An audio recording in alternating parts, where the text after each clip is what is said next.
menerbitkan peraturan Presiden tentang pengangkatan seluruh honorer database R2 dan R3 menjadi ASN P3K penuh waktu. Yang keempat,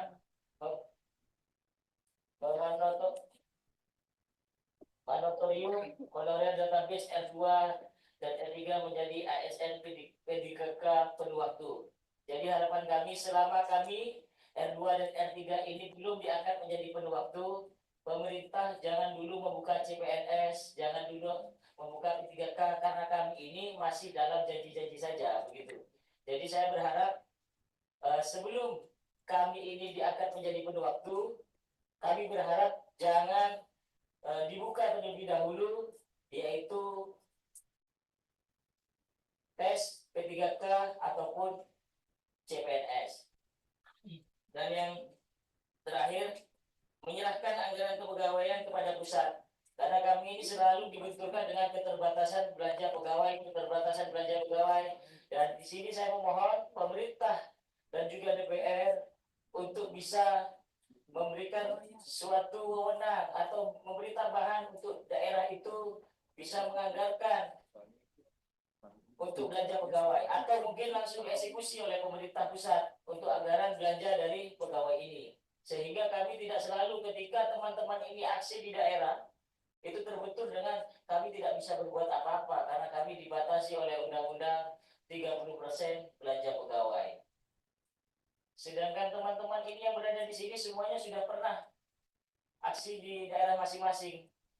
Sehingga karena tidak mendapatkan jawaban yang memuaskan, teman-teman beralih ke pusat. Karena pusat harus mengeksekusi ini, pusat harus memperhatikan ini, bagaimana nasib kami ini para honorer.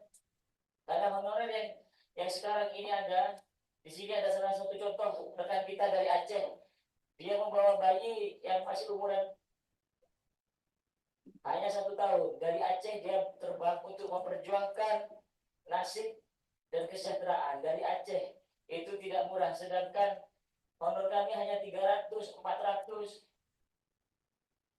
Tapi karena keinginannya yang besar, teman-teman datang dari beberapa daerah. Izinkan saya untuk menyampaikan juga bahwasanya banyak hal-hal yang terjadi di daerah-daerah, banyak kecurangan-kecurangan yang terjadi di daerah terkait perekrutan. Di sini kami membawa itu 2 bendel, 2 ring itu kami memfasilitasi teman-teman yang hadir di sini ataupun tidak hadir di sini bisa mengirimkan file itu, dan itu adalah kejadian-kejadian di setiap daerah itu kami rangkum jadi satu karena kami paham teman-teman kita tidak bisa masuk semua di sini. Makanya kami fasilitasi, ini adalah temuan-temuan di daerah untuk memperkuat bahwasanya di daerah itu ada masalah. Dalam hal perekrutan itu bermasalah di daerah itu.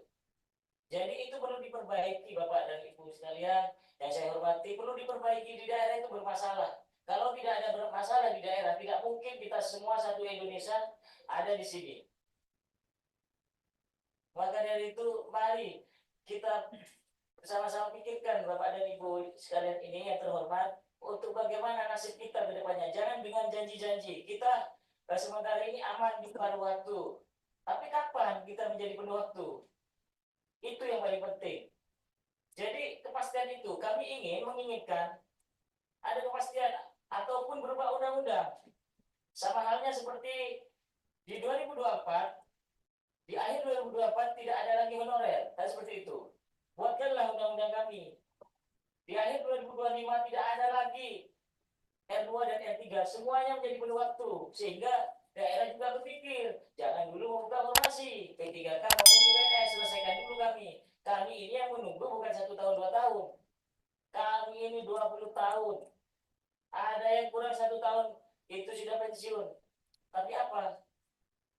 Masih saja teman-teman ini banyak yang pensiun tanpa mendapatkan status yang pas, sehingga ketika dia sudah masa pensiun tidak ada penghargaan dari bangsa dan negara ini. Padahal teman-teman ini berjuang untuk bangsa dan negara ini dengan gaji yang kadang 3 bulan sekali dibayar. Kalau 3 bulan sekali, kita tidak pernah unjuk rasa berpuluh-puluh tahun ini, Bu. Tidak pernah kita unjuk rasa berpuluh-puluh tahun walaupun digaji 3 bulan sekali, 4 bulan sekali, tidak pernah unjuk rasa. Cuma utang di warung di beras, Bu. Begitu.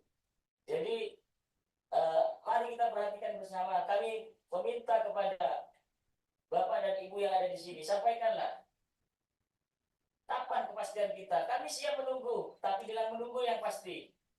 Gitu loh.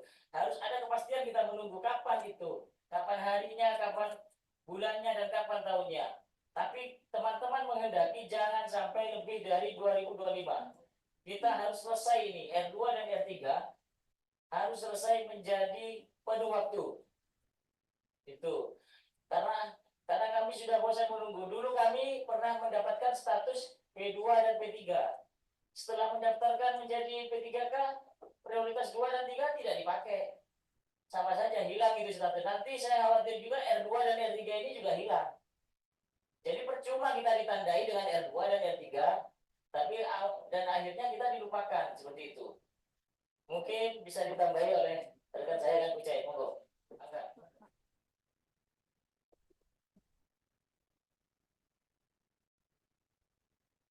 Bismillahirrahmanirrahim. Assalamualaikum warahmatullahi wabarakatuh. Mohon izin Ibu Pimpinan Badan Aspirasi Masyarakat DPR RI. Perkenalkan, nama saya Sandrodi atau biasa dipanggil Kocoga. Saya boleh nyebutin nama daerahnya ya? Nasionalnya ya. Baik, kalau Ketum tadi sudah menyebutkan, saya dari Aliansi Forum Honorer Indonesia. Pada hari ini kami bersama dengan 20.000 massa yang di bawah itu datang dari berbagai daerah itu.